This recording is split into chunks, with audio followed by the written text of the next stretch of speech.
Michael, we've really been looking forward to this opportunity to talk with you because ever since the world premiere movie, and then we found out that this got the most mail that of any pilot that ever has been. You knew that, of course. Yes, we got a terrific audience response. We were very happy about it. Yes. So this bodes only good things for you, huh?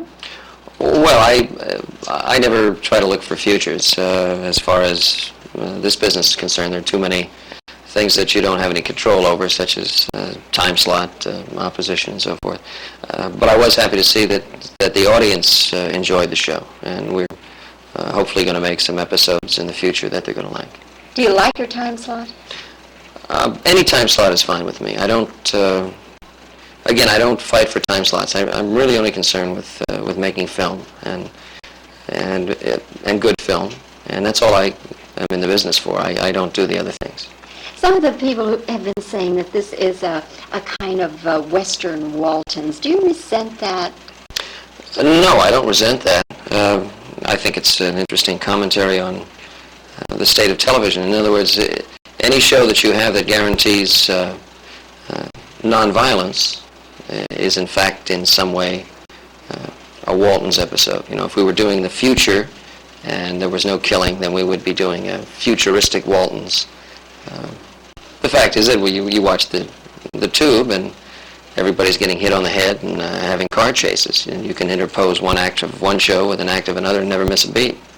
Yes. But this is a property that you wanted to do for some time, or how did you get in touch with this property? The property was first brought to me by a fellow named Ed Friendly, who was co-executive producer of the show.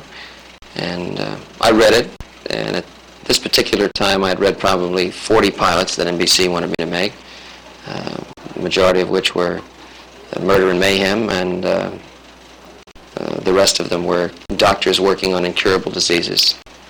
And one man who landed on the wrong planet. So I really hadn't found anything that was another winner.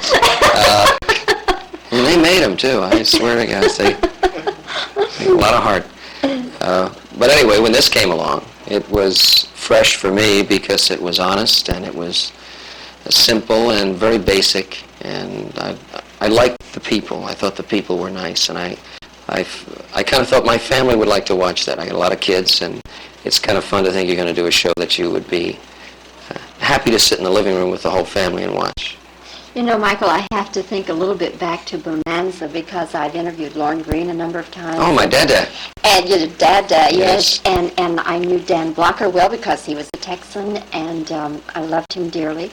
And I know that your set, that Bonanza set, was something else with all those men. Now you're going to be with all these women, 3 daughters and a wife. You're going to have to clean up your act, Michael. No, we never. Cartwrights never did any baddies, and it's actually probably very healthy for me. We have a good group, super group, nice cast, and a lot of the guys that we had on the Bonanza crew are back with us. Are they? Oh yeah.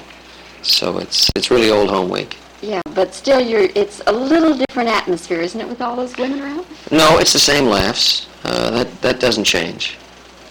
We have an awful lot of fun on the show. I don't think you can make shows week in and week out and work that kind of schedule if you're not having a good time. Yes. Was it difficult to find the children to play these roles, Michael?